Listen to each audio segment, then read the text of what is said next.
How's your week been? Driving, huh? How was your week? Week has been really good. It's been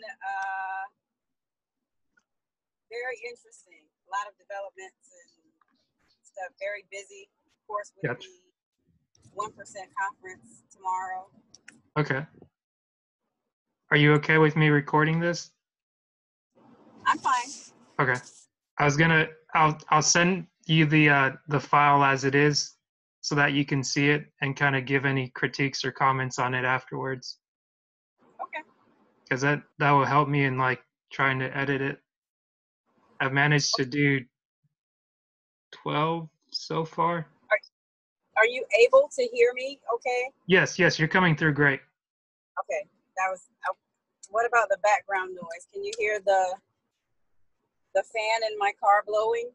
No, your voice is coming through. That's the main thing that matters. If anything, I'll be able to fix that later. Okay. Good. I'm figuring out tips and tricks and just getting connected with people that can help me with the details. So I'm trying to do less turtling and pavilioning, and I'm just like, okay, this needs to get it done, put it out there. Right. Somebody's gonna say something's wrong with it, and at least, hey, let them. If they point it out, maybe they'll be the person to help me fix it. Exactly. Are you aware of how I can refrain from doing this in the future? Yep. Can you hear me okay? Yes, I can hear you. Okay, cool. Oh, man. Well, we made it. So how was your week? My week's been I guess the best word would be to say is phenomenal, because it went right in all the right ways. Like, I pushed myself well enough to get the month started before the month started, and kind of went back to a good morning routine, getting out and like getting out of the house first thing after doing like morning devotion, like go ahead, drive to the park, walk around the track. And some days it's walking, some days it's walking and running.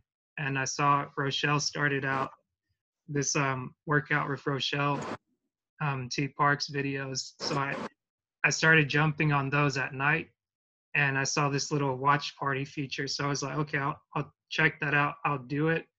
And then other people kind of just like, they're like, oh, what's Asher up to?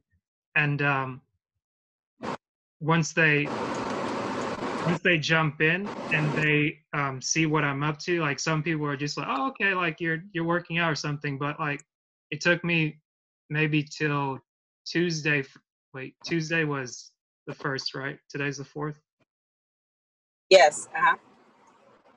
Well, anyways, but it took me a little bit to figure out the technology, because it's like I used the watch party thing for the first time, and it was like, okay, you're hosting a video that somebody else made and it gives them credit for it, but then people can kind of jump in and see what you're watching, and then it gives you the option to kind of go live, so then you can push it and it has the selfie video or camera on you, and then they can see you working out. And one of the guys actually that I talked with off of the prayer line reached out to me yesterday, and we chatted for a little bit, and it was a cool discussion, which I don't know if it would have come up or not if he wouldn't have seen me on there. And I think he's actually going to be in DC. Yeah, and that, and it's funny though, because with Rochelle's videos, like she's been doing she on a daily basis, she'll do 15 or 20 minutes live, or she'll hop on for 5 minutes just to do a conditioning check or something like that. Mm-hmm. Or she'll post a video of her daughter, working out with her daughter or something like that. And, most recently when she started the lives or the Zoom calls, mm-hmm. We were like, oh, I didn't know you did that. And we were like, what? Like, Rochelle? Every day, like sometimes 2 or 3 times a day. And it's really helpful, because if you are, like, I've been a member of many gyms and things like that, but I prefer to work out at home. Right. So, I can actually work out the way I want at home in the comfort of my home. But the only thing I'm missing right now is a bike. I need a bike. So, a stationary bike. But but it's great to do with her, and you can do it whenever it's convenient for you. So, as you were saying, do you have a like a bike you would ride out on the trails or on the road? No. No, okay. I was gonna say if you have one of those, you could get like a little one of my coworkers had that, and this is the first time I'd ever seen it. And it's like, since he lived up in Michigan, it was something that he had kind of grown up doing as an alternative since it gets so cold. It's like you just set this thing up and you ride your bike inside. Like you're not gonna go out in negative 20-degree weather. That's actually not a bad idea. Yeah, we don't live in an area where, I mean, there are kids that have bikes and stuff, but like we gave our son's bike away because we knew he wouldn't be riding it where we live now. Gotcha. Just, not without us being out there with him the entire time type thing. Gotcha. So with the, because there's some people they drive too fast. Like the street we live on is actually one of the only streets in the area that doesn't have speed bumps. Oh, okay.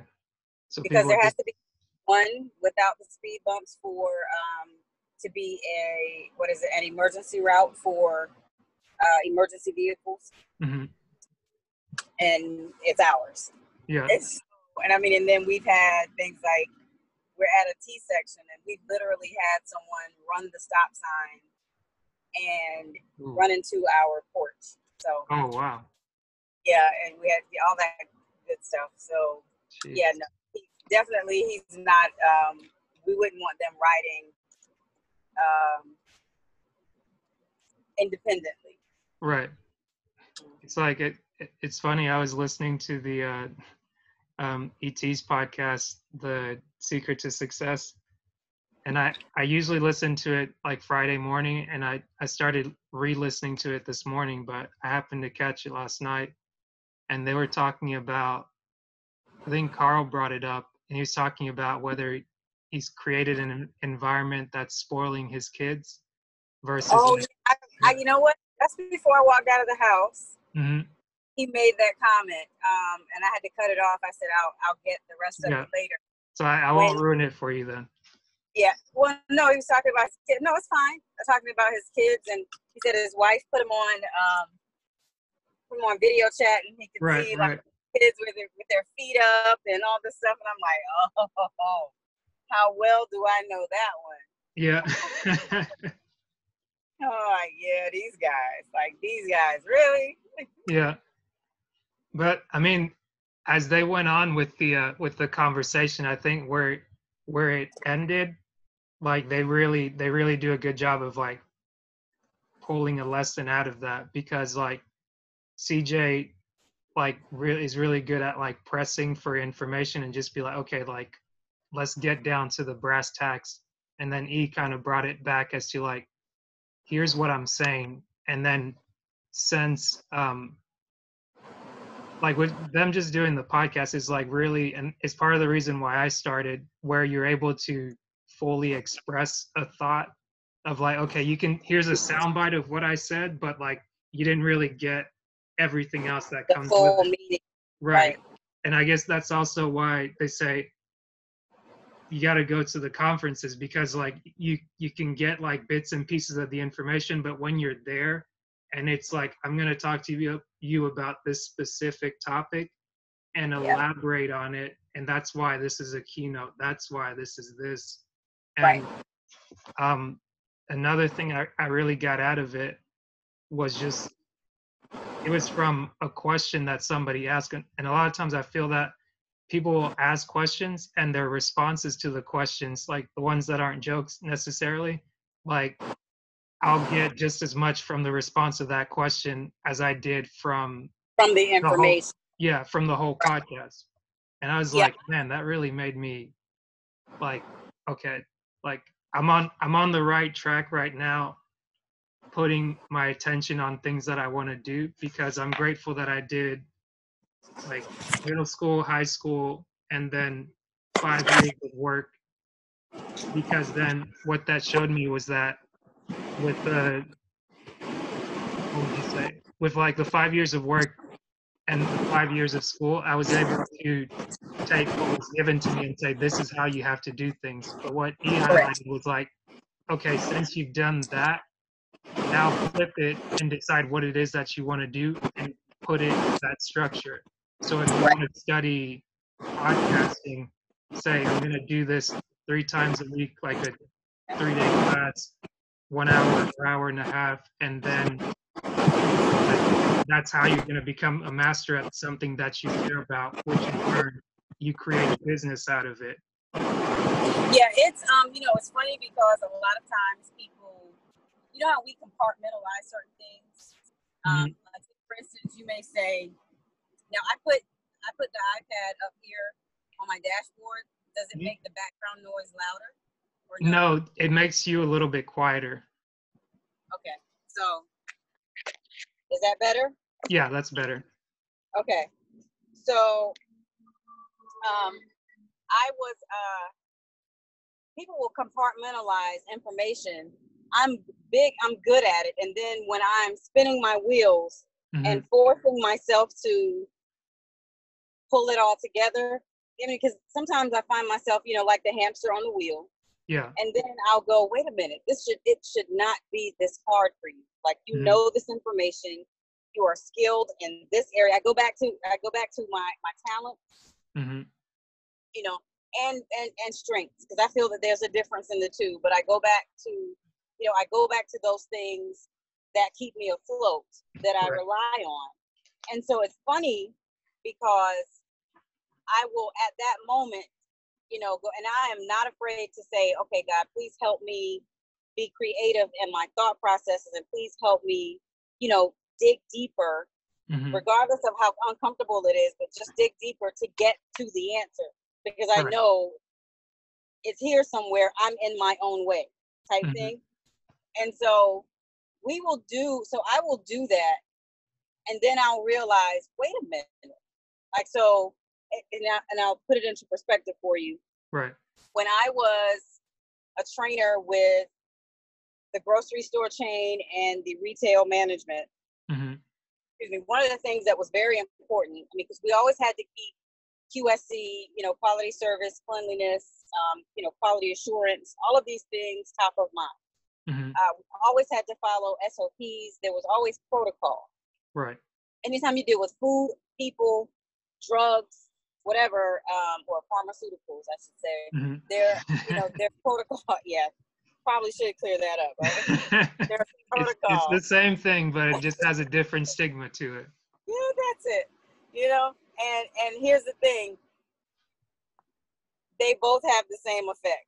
That's the bad part. Right. As bad as it, one is just guarded by HIPAA and FDA. Exactly. But that's for another time. Yeah, another time. So at any rate, with that being said, there's a process. And one of the things that I was, a subject matter expert at was breaking things down. So in other words, if you have a goal to increase your sales by, let's do something tangible like 5%. Right. Within this month, you want to increase sales 5%. So, you would break things down by way of whatever best practices you would need to do. So you've already given yourself a deadline by the end of the month, 30 days, right? You've been specific, 5%, increase of 5%. But now you just have to tell yourself how you're going to do it and whom you're going to use and when you're going to use them, because those things are very intricate. So you literally have to break it down. And so now I have to take the same thought process I would for delegation, who, what, when, where, and why, and apply it to the best practices for the breakdown. So I'm going to utilize the department managers as subject matter experts in their area. I can't be in all of these places at one time, so leverage my time, hence the delegation. So I'm leveraging my time by using departmental subject matter experts. And, I'm going to make sure I communicate the store goal. Mm-hmm. So in order for the store to be up 5%, that means each department has to be up by at least 0.5%. We had 10 departments. So 0.5%. So I gave everyone the goal of 1%. Be up 1% by default, unless I have mismanaged the store's money, Mm-hmm. we will be up, right? Right. Okay. No, not that simple, but yeah. But you said the But idea was you wanted to go from 0 to 5% for exactly, store wide. So then you store-wide, everyone goes up 1%. So at 1%. least, right. Okay. I see. And so we applied the best practices for each department. So that meant the meat department, instead of putting out regular cuts of meat, you do option cuts. Option cuts meaning instead of something being 1.5 inches, you cut it 1/4 inch thick. So now you're selling more Right. at a smaller rate, but it's more affordable, so people are buying too. Right. And Instead of then just there's saying more buying the profit. big. Exactly. So now there's more profit. So, that's a best practice. Then you go from a stance of, with, say, produce. Ensure that the department is clean. All of the aisles are, freestanding, so that there's nothing blocking. Everything is in pristine. There's a term we used to use, that you are audit ready. So if you're audit ready, that means everything is presentable, it's nice, shiny, and pretty. All of your signage is correct. All of your marketing materials are correct. Mm-hmm. All of these things are part of the best practices. Then make sure we're going back and doing a midweek checkup. So there are all of these things, and I could go on and on and on. All of these things that you would have to do that are best practices to ensure that you are reaping the benefits in which you're working towards, right? Right, right. So if I can do that for a store that gives me a miserly percentage of their profit share, right? Mm-hmm. Why can I not do this for my own? Why can I not do this for my business? But when it comes to us, what we will do is try to do everything. Right. We're going to design the website. We're going to do this. We're going to everything, even if it is far from our talent pool. Right, right. Light years away, and we're going to do it. Mm-hmm. All so that we can save $500. Mm.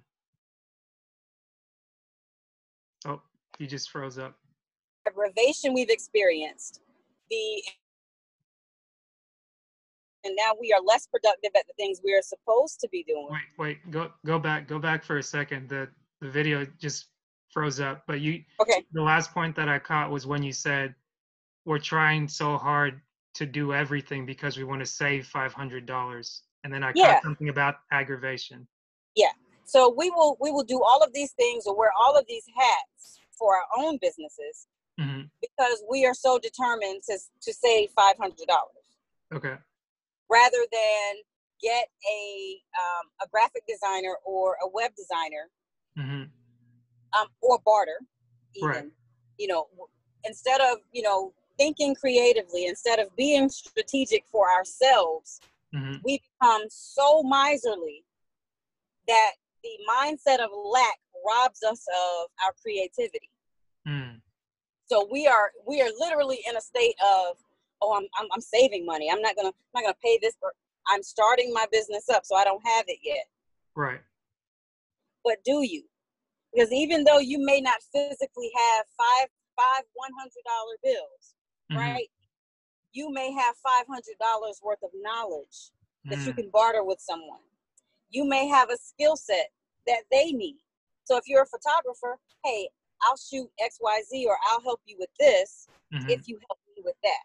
Right. But the mindset of lack will rob us of the creativity we need for ourselves. But we'll use it at work. We'll use it for the paycheck. Right. And, and even if, and let's just say this, not everyone wants to be an entrepreneur. So even if we're in the work environment, but we desire to be at a higher level, sometimes we will still rob ourselves of, of the opportunity. Like, we'll take it from ourselves, self-sabotage. Right, right. Yeah. We'll take it from ourselves because we're so focused on one piece instead of using the exact same tools and skills that got us to where we were, that made us, you know, as great as we were at that one particular point.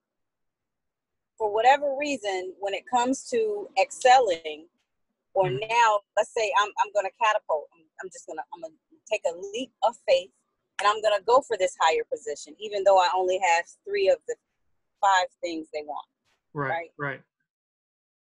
Rather than, you know, do that and literally trust ourselves, we will self-sabotage.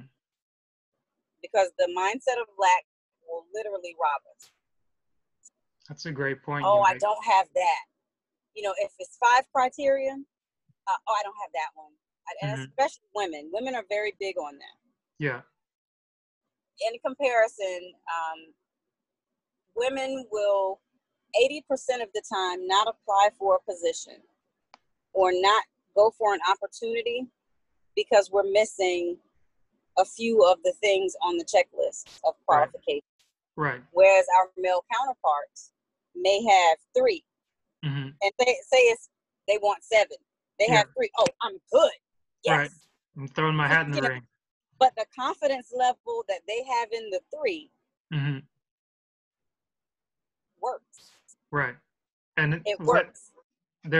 You just made a great point, because I happened to come across this Canadian psychologist recently. His name's Jordan Peterson. I don't know if you're familiar with him, but he's been doing like a lot of lectures that have kind of caught national attention, because I guess he didn't want to go with the flow per se. But I listened to 3 or 4 of the podcasts that he did with Joe Rogan, and listening to like that long form, it was maybe like up to 3 hours, but like I just sat there and soaked it in, because he made very good points about what it is that he's saying and not being taken out of context. And I think what you just did was almost like a keynote itself, because it's like that explains what I did. I was self-sabotaging even this week, like to put out my first episode of the podcast. I was like, okay, on the one end, I gave myself a deadline saying, hey, I started this thing in August, and then I took time off. I didn't do anything. So then month of September is coming and it's about to go. So then I'm like, let me not fall back into the trap of where I was before for the better part of the year. Let me fast track it, because right now I'm in the right headspace. I'm doing what I need to do right to start my day. Like I start walking, and next thing I know, oh, Rochelle's happening to do this thing. Like we said before, she's already been doing the videos consistently. And for some reason or another, she just happens to be doing, hey, I want you guys to work out with me. Like I'm going to host one person to where I can see you and I don't just need to read your comments. Like I'm going to see you working out, and I'm going to make a specific workout for you. And that works out twofold. It reassures her that what she's doing is working, and it displays her talents, that this is what I do. I'm not just talking about it, that I'm a health motivator, that I'm a trainer. It's like I'm showing you training. Like here's me training somebody doing a HIIT workout for 15 minutes.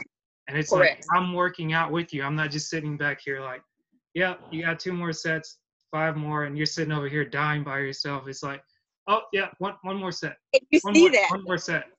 You see that from different people. Yeah. Different personal trainers. You'll see them recording. Right. And I mean, and it's funny, like I don't want to go too far off topic, but that same thing had happened when I was working with a trainer. Granted, my trainer was great, but one thing that myself and another one of his clients had noticed is that he was the only trainer actually training us. Like he would actually work out with us, as to where all the other trainers in the gym were just kind of watching, and they would coach their clients through it, but they wouldn't be actively in it. And I was telling my friend, hey, I mean, that might be their style. That might just be what they're doing. Like, right or wrong, that's their thing. But at least you can tell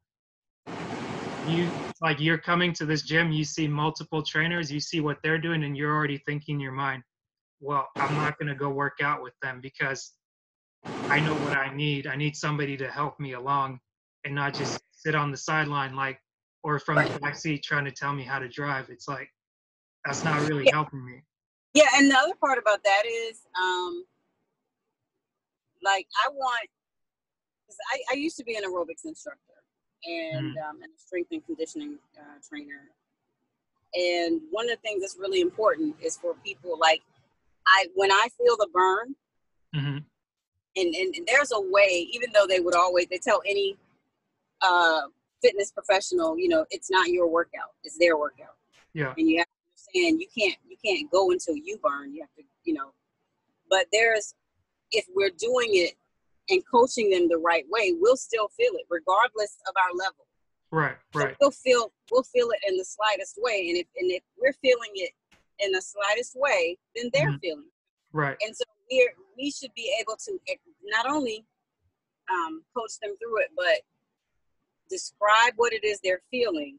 So if they're feeling anything remotely different or say more excruciating, then something's wrong. Right. So there's a reason why you should actually do it with them. It's because you also have to, you're not in charge of their health, but you are partly responsible because you're the knowledge.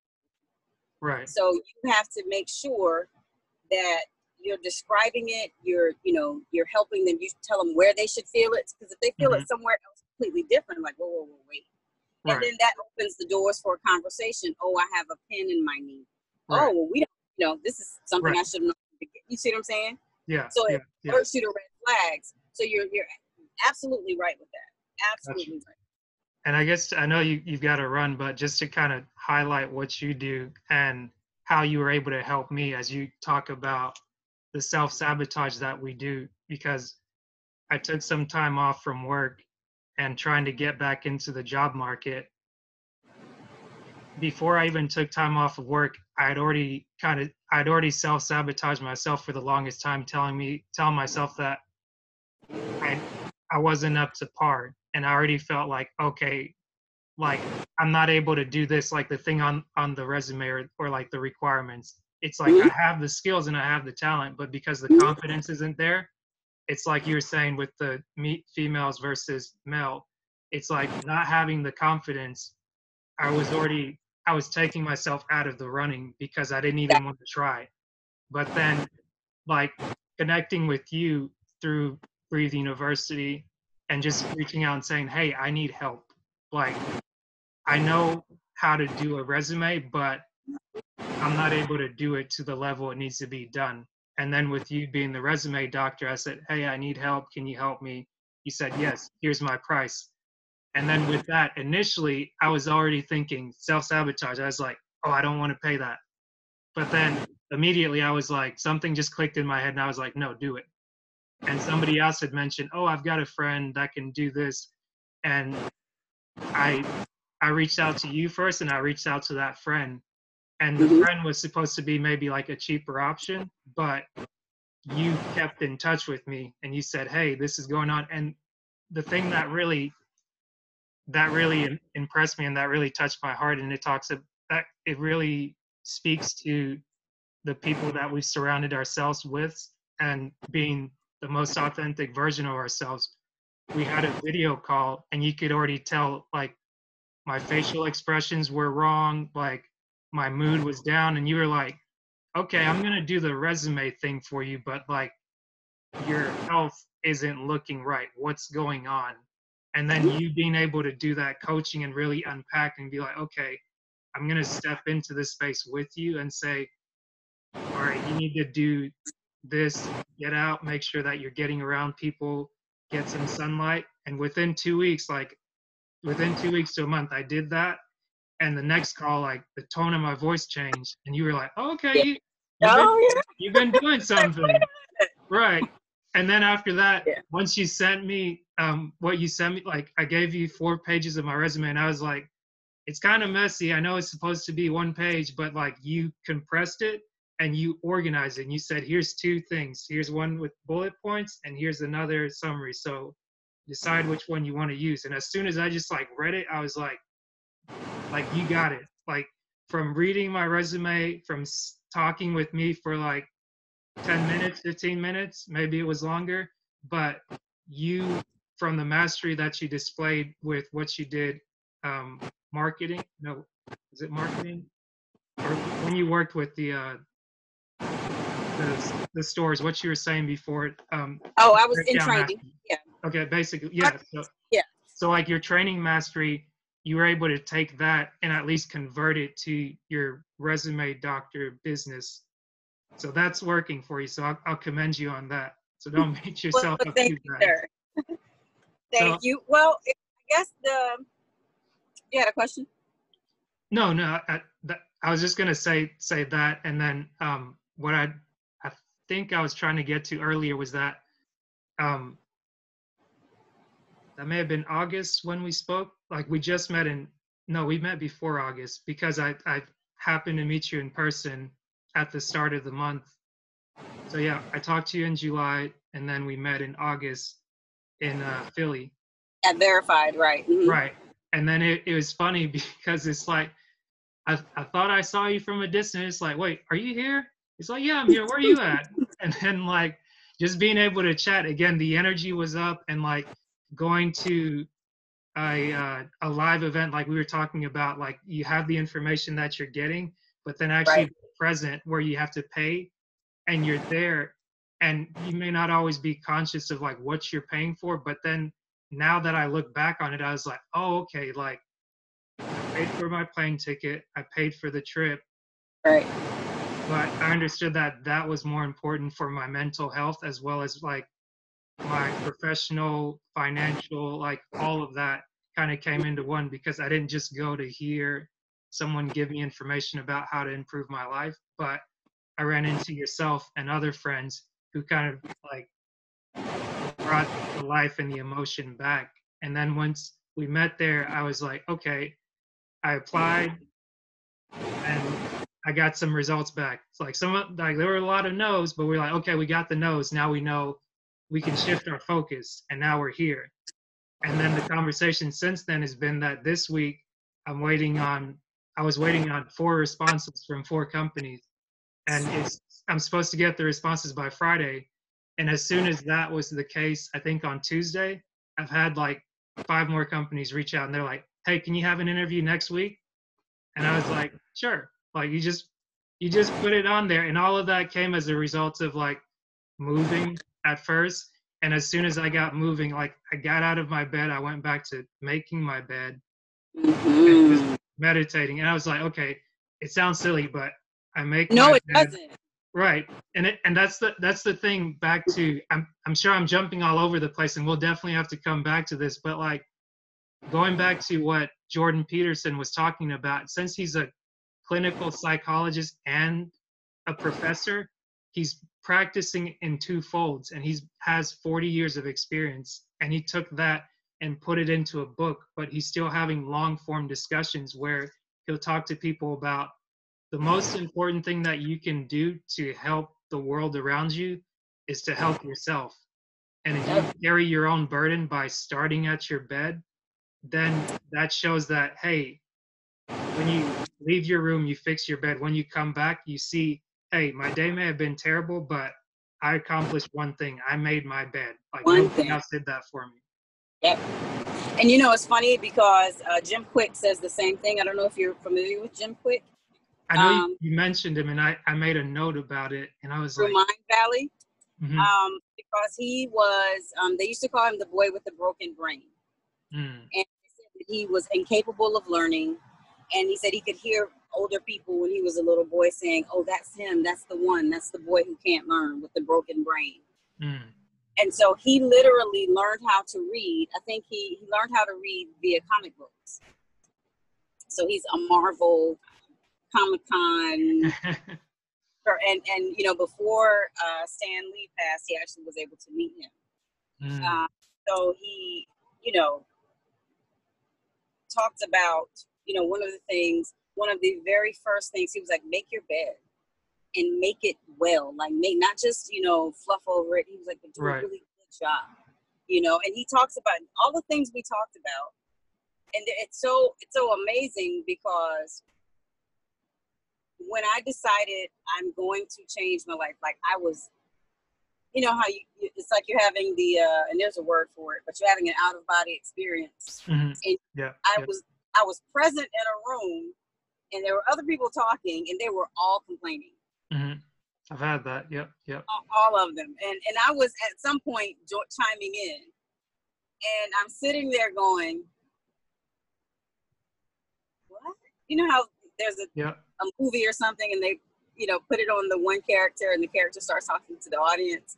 Mm-hmm. And so I was going, what in the world have I gotten myself into? And I'm like, this is not action. Like, complaining does not equate to action. Facts. Like, we are literally wasting time. Like, mm-hmm. It was during lunch, but I was like, I could be like listening to a podcast right now. Yeah. I could be whatever. I could be writing my grocery list. I could be doing something far more productive than this. Right. Because we had the same conversation yesterday.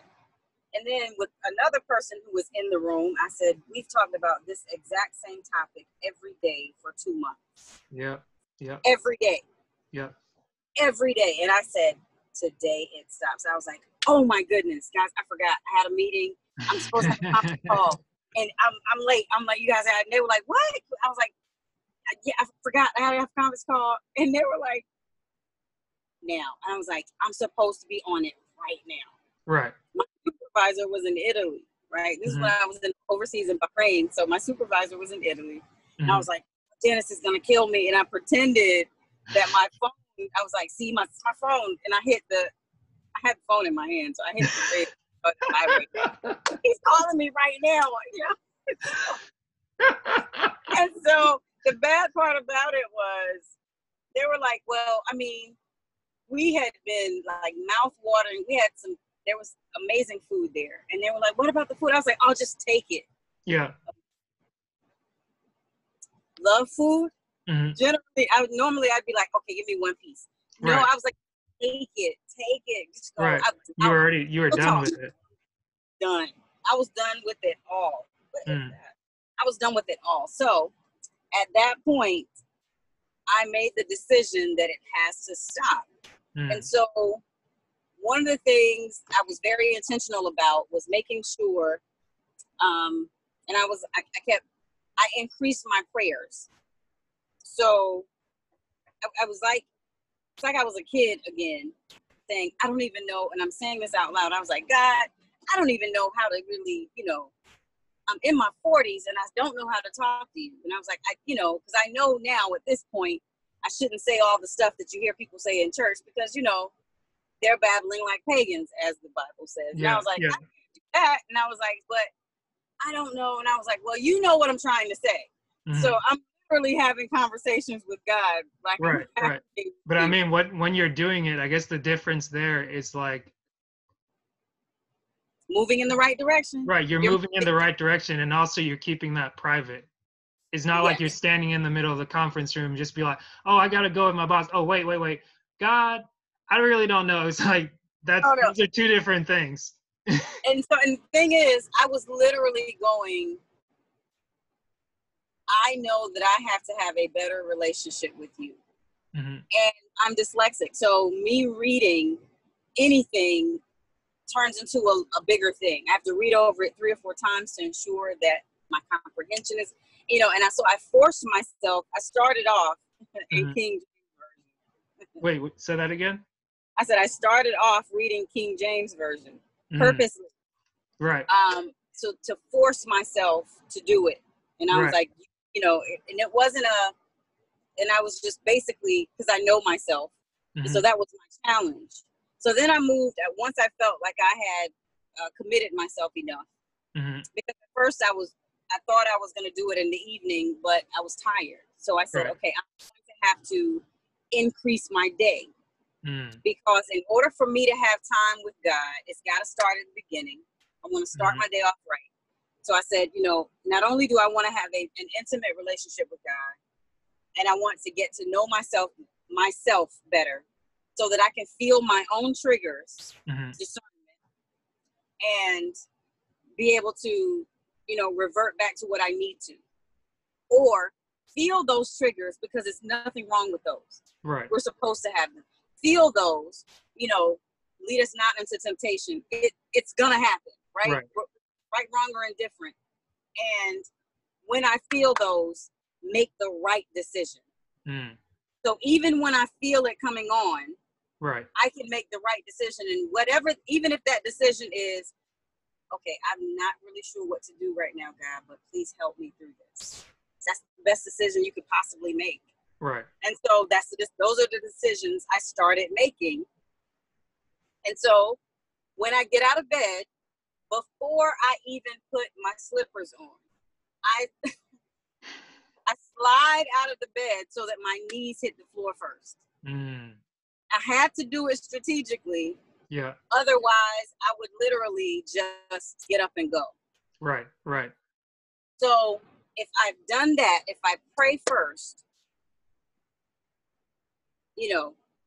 then get up, make my bed up. Right. So now I've done 2 things correctly. Actually 3 because I got up. Right. Because I could easily hit snooze. Roll over. So, right. So getting up, praying, and making my bed up. These are 3 things that not only have I done correctly, but I've done them. I've done them well. So, and that's, so going back to the point that Jordan Peterson was saying, these are things you've done.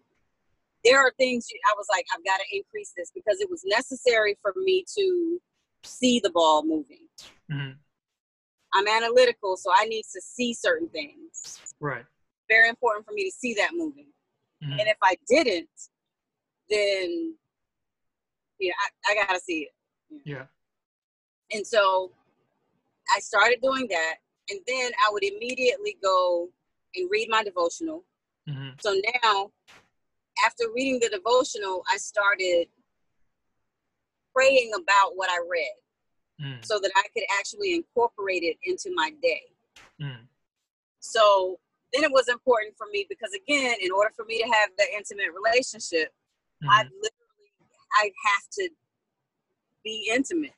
So I have to actually incorporate it. Intimate meaning into me, I see. So I have to incorporate it. Wait, say that again. Intimacy. Yeah. I got this from Bishop T.D. Jakes, but Quest says it a lot. And, into me, I see. So intimacy starts with you. So your intimacy with any other person, anything, has to start with your intimate relationship with self.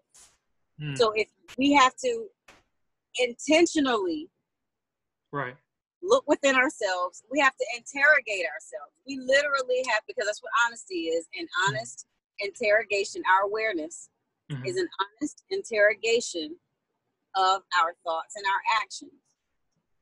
So in order for us to really be, start a path of anything, we have to really be honest about, I had to literally come to terms with the fact that I felt funky about certain things. Right. I had to come to terms with the fact that I didn't really care for certain people. And then I had to say, well, is it the person or is it how they behave? And again, that's into me, I see, because I'm now picking me apart. Right. Because once I've picked me apart, and once I've invested time, effort, and energy into making me better, I'm less likely to put it into anyone else because it was too taxing for myself. So I need that for me. Right. I don't need to use that energy for another person because it tears them down, but it builds me up. And that's funny when we dissect ourselves for the right reasons, we're building ourselves up. Contradiction in terms, but oh my goodness.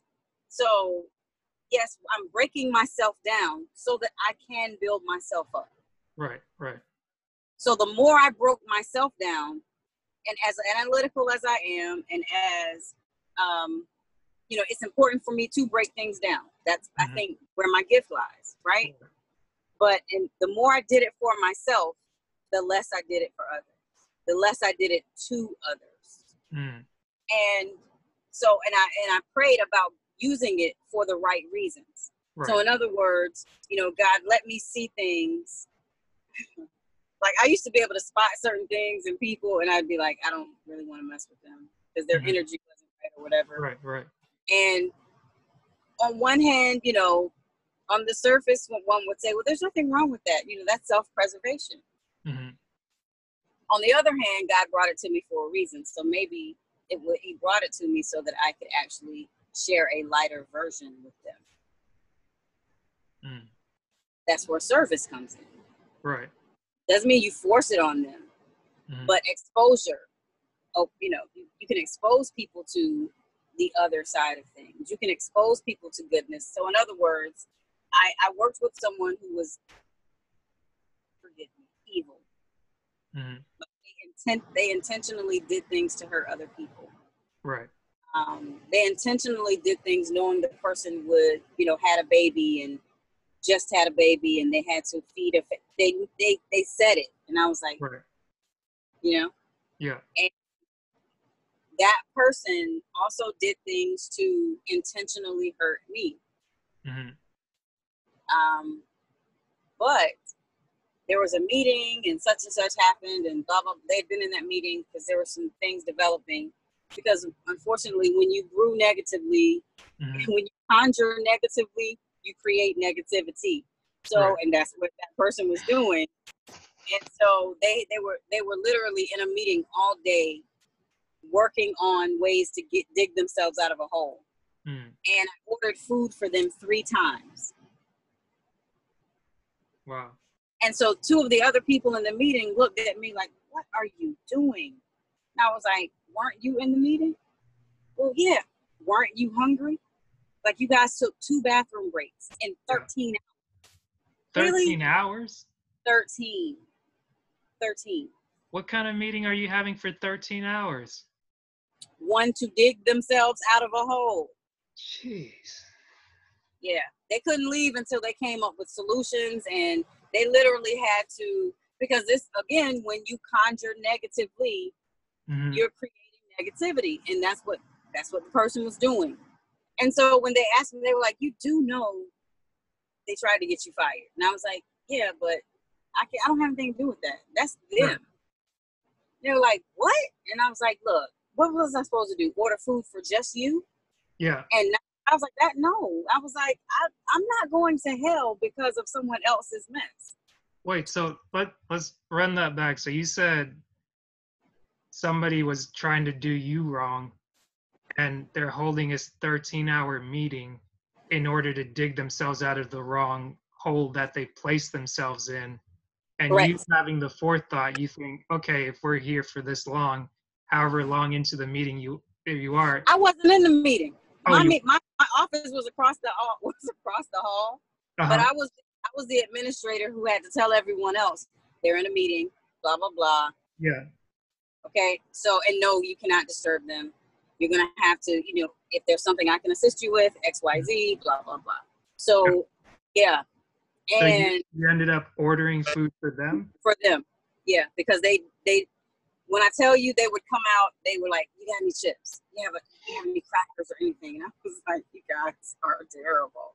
Wow. And so, you know, and it's funny because people were like, I've never seen a person do that before. And I was like, what do you mean? I was like, look, if you're hungry, eat. Yeah. And every day I made it a point to show kindness. I made it a point to issue the grace that was never given me. And so at the end of the day, I never lost my job because there were people fighting for me on my behalf that I didn't even know knew me, but they knew of my work. They knew of my integrity. And there were even someone who had the former Mediterranean district supervisor had moved on, was aware of the situation because he was still worked in the security parameters of the school system. Yeah. And chimed in. Wow. He left position in October of that year. This was in August of the following year. Mm-hmm. I met him one time, but he chimed in to help me save my job. So, and that is not about me at all, but it's about, you've heard the song, It's the God in Me. Yep. Yep. I mean, but had I not taken the time and intentionally decided my life is going to be better, and it's going to start with me, my attitude, my funkiness, because there was a large part of me that wanted to be real funky right back to them. Right. Right. Very tempting. Very. But I knew that I didn't want that hatred in my life. Yeah. Because for all of the things that they were doing or thought that they were doing, and they would get a kick out of people's pain. Mm-hmm. She threatened to fire someone whose their father had just committed suicide. Mm. And 2 days later, and was like, I don't care. That's their personal business. And I said, there's something definitely wrong with this individual. Right. And rather than being at odds with her or going back and forth, I prayed every day before I walked in. And that was big for me. So it started there. And then it started with my routine. So I would work out in the morning so that by the time I hit those doors, mm-hmm. I was in a more relaxed state. I was in more of a conscious state. And it's funny because when I started studying the Gym Quick exercise, doing those things, I was doing those things without even knowing that I was feeding into, my consciousness of being better, being healthier mentally. Right. Because misery loves company. Oh, yeah. And for someone who's dealt with depression, for someone who has, so the parasitic behavior, the parasite. Yeah. It takes everything. To the next. Oh my goodness. But here's the thing. The more I fought back with myself, and Bob Dylan there's a line in a song Bob Dylan said, I fought my twin, the enemy within. And knowing that about myself, that, okay, I will self-sabotage, and there are things we will do and feel like it's normal because emotionally it feels good. Right. But the thing about depression is being able to, you may not be able to control the surge, because that's triggers happen, and sometimes it has flared and without you knowing. It's flared, and by the time you realize it, it's full blown. Yeah. But there are still things you could do to work it back. Right. To work it back. Yeah, definitely. But you have to be in a state, you have to be in a whole nother state of mind, and I have a different type of determination. And I know that I didn't want to feel any of that anymore. Mm. So I was in a situation. Through that situation, there were people with PTSD who would come sit in my office and just talk to me. Yeah. And I said, well, okay, there's something you want me to get out of this. I don't know what. And so as they're talking, I would be praying. Like, okay, there's something you want me to get out of this. And I have to be present right now. Yeah. So whatever it is I'm being used for, please open me up. Reduce me down. Reduce me all the way. Because when people, for whatever reason, I don't even know why. Yeah. But I could see, like, there was one gentleman whose wife worked there, and they were both veterans. And he would come in my office. He came in my office one day after my son and I were about to step into the building. And Quentin had something going on that day, and he was kind of nervous about it. So I said, okay, before we walk in the building, we're going to say the 23rd Psalm. He was like, okay, I know why you made me say it, but why are you saying it? I was like, that's just so I won't get angry. It helps keep me calm. And I said, so the same way it helps keep me calm, it can help keep it, reduces my anxiety and my, anger and nervousness. I said, it can help reduce your nervousness or whatever. Yeah. And so when he saw that day, he came to my office and he just started talking. He said, I am so full right now. He said, it is amazing sometimes the negativity that just swarms in this building. Yeah. And I said, wow. He said, and I know you are aware of that. He said, otherwise you wouldn't have armed yourself before you walked in this building. And I said, yes, sir. Yeah. And then he just started talking. And this is a monster of a man. Yeah. Who allowed himself to be vulnerable with a complete stranger.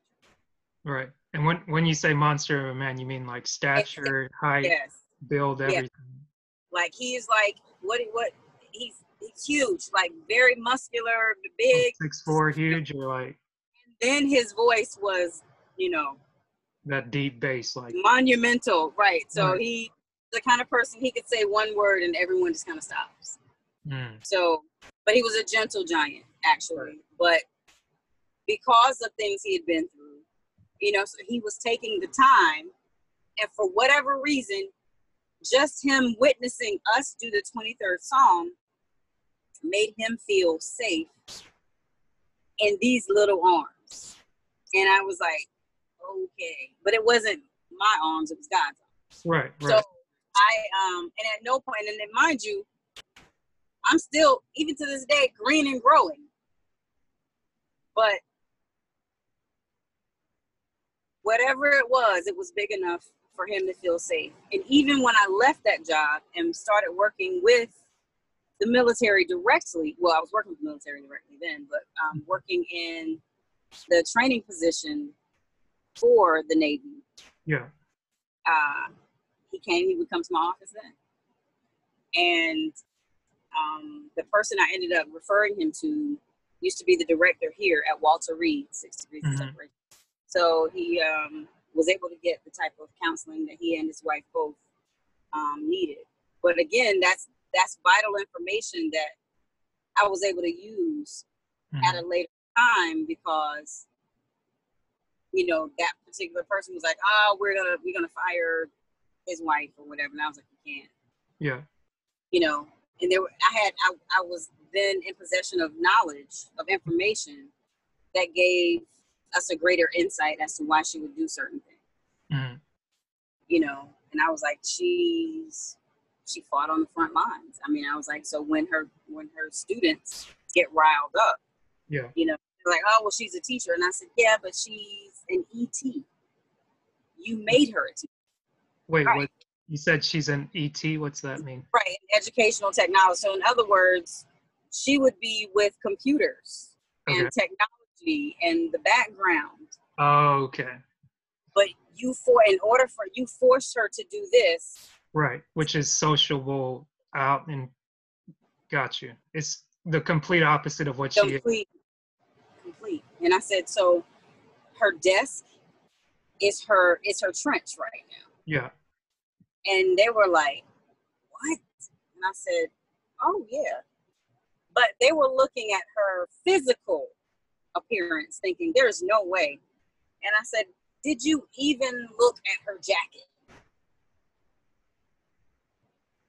Well, no, we just looked at her qualifications. And I said,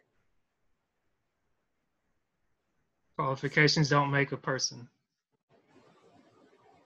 Now, she ended up being outstanding as an instructor, as a teacher.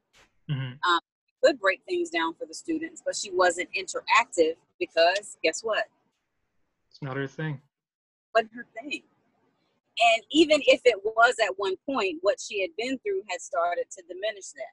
So it was no longer her thing. And so she was, what I know about her now, I know her to be, an S personality. Yeah. And so when you got to know her, and so people were like, how is it that you could talk to her for like an hour? Right. I said, well, for one, I saw her struggling with some boxes, and I helped her with the boxes. And I was like, right. why are you doing this? There are able-bodied people who can go get this stuff for you. Yeah. And, and she's like, well, no one ever offered to help. She walked with a cane. I mean, all of this stuff. And I'm like, a person walking with a cane should not be pushing a flatbed with towering over with boxes. And I was like, right. But to your credit, you're observant, or at least based on what you started doing those three things: waking up, sliding out of bed to pray, and making your bed. Just starting with that basic reinforced your right. ability to be able to be sensitive to situations where, oh, she's struggling with boxes and she's carrying a cane. Everybody else is just, I gotta go to work. I gotta zooming on by. I mean, literally zooming by. Right. And I'm like, okay, there's something way wrong with this. And then not knowing that that was her husband, and all of this stuff. So now, and then pieces start falling into place. So that when fast forward 11 months later, when they actually were able to get help, even though they were veterans and the help on base was for active duty, we were still able to put them in a position to get the help they needed, which was huge, because there was no program in place for that. Right. So we had actually started, the former director of Fleet and Families put something into place so that veterans who were actually working on the base or connected to the base could actually utilize the services as well. Oh, you gotta go.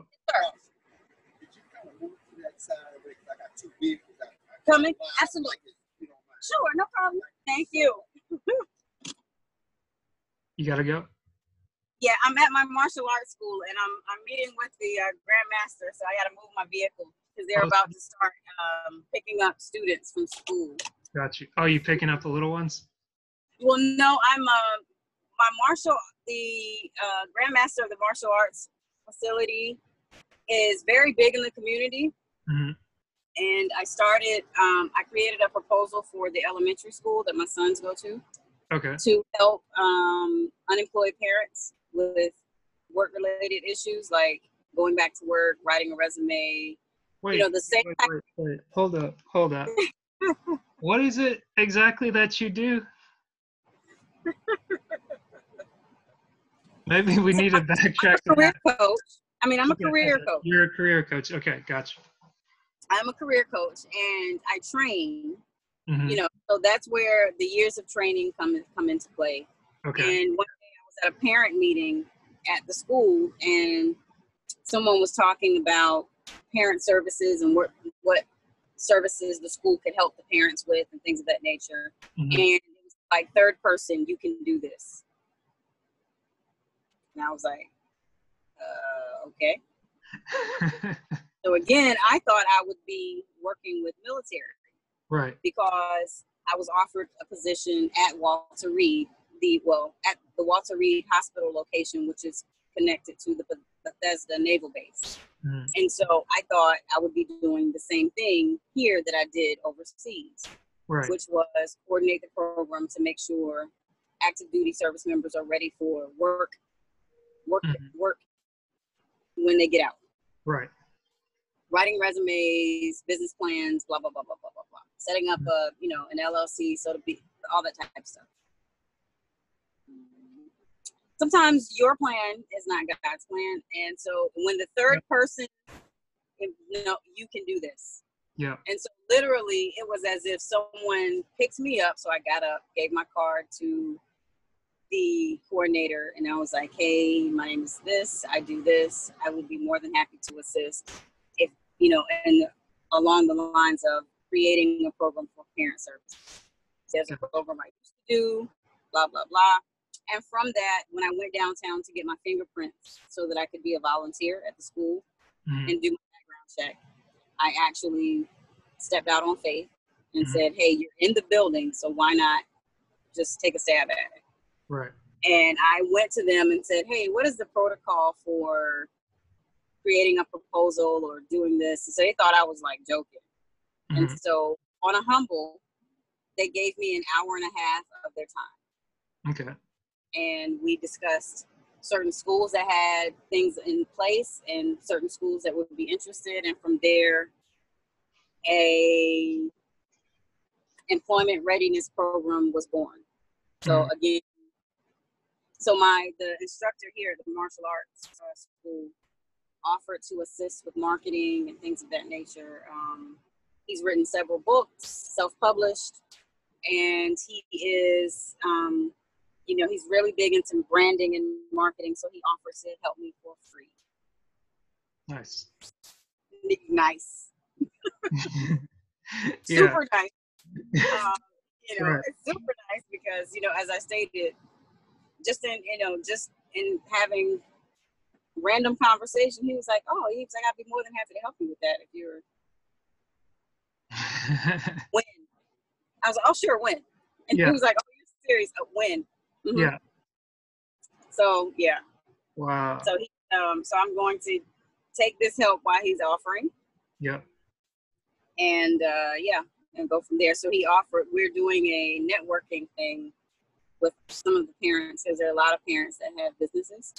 Mm-hmm. And, he said he'd allow me to speak at that. So, wow. That's amazing. So, so there's some things moving, and I don't even know how or why. Yeah. I'm going with the flow. Yeah. So that I don't mess it up. Because, we will over turtle something right now. Yeah. Yeah. I had a flamingo friend of mine call me out on that multiple times, and it was like, okay. And I would hear it maybe this time last year, but I wouldn't want to adjust. Or I think actually this time last year I started to listen, but it's kind of like you do a little bit of good, but then you self-sabotage, then you do a little bit, and then it's like, but after a while it's like, okay, maybe I can let me just try and do it right. Just try. What's the harm that can happen in me doing Rochelle's workout for 30 days? Because even yesterday, day 3, and I was like, it's almost 7. I could not do it. I'm really sore. My shoulders are hurting. And I was like, you know what? Stop. Just go downstairs and do it. You're in your basement. Nobody's there. You have a room to yourself. Jump on Facebook and do it. And I jumped on, and it's like, all I'm focusing on is her talking to the other person, and this is the workout. Some of it I don't get, and then some of it I do. And the same people keep jumping on, and they're like, oh, hey, what's up? And we're just waving, and I'm just doing my workout, all the while understanding I'm moving. And as I'm moving, I get to talk to you, and I've already lined up people to talk to for the rest of the month. And I'm almost like, I just want to put this specific one out Tuesday because that's the date I decided to release stuff. And I was like the information that you shared with me today, it's like it the world needs it. And it kind of reminds me because you're wearing the shirt, the Love Conquers shirt, and I was like, that's a black shirt. And I remember when CJ, they were talking about putting that video out and what it did, because he was about to keep it in the backlog for the next mixtape. And it was like, his wife checked him and she was like, no, the world needs that now. And it happened after the Vegas incident. And when that came out, it was just like, oh, okay. And what happened, that I didn't even know anything about the incident. And like you're talking about doing what you're supposed to do at work, or doing what you're supposed to do in your life before work, somebody had noticed, they would be able to confide in me, and they mentioned that to me. And initially I was just like, no, I don't want that, that's negative. But I acknowledged it for the moment, and I was like, okay, that's bad.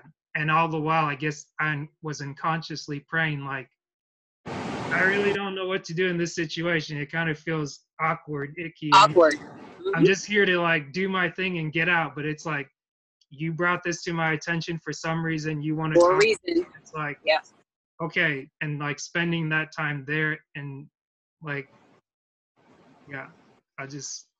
don't even know how to end it. But I think this might be a great place to end it for now, and then we'll pick back up, let you get to your meeting. Okay. Thank you, Regina. Thank you, Asher. It's been a pleasure. Likewise. Oh my goodness, you have. Oh, I'm looking at like a whole nother person. This is like Dasher.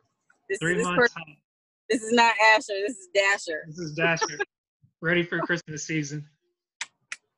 I'm gonna do something with that. I'll put in #Dasher, and people will be like, "What's that mean?"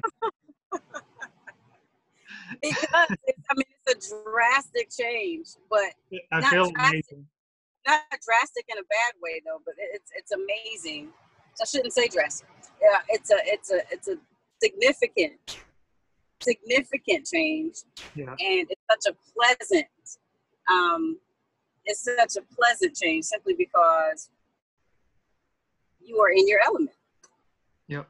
And you said it yourself, whatever the process that you've been going through over the past few weeks, putting yourself out there for one, experiencing the no's, yep. and being okay with the no's.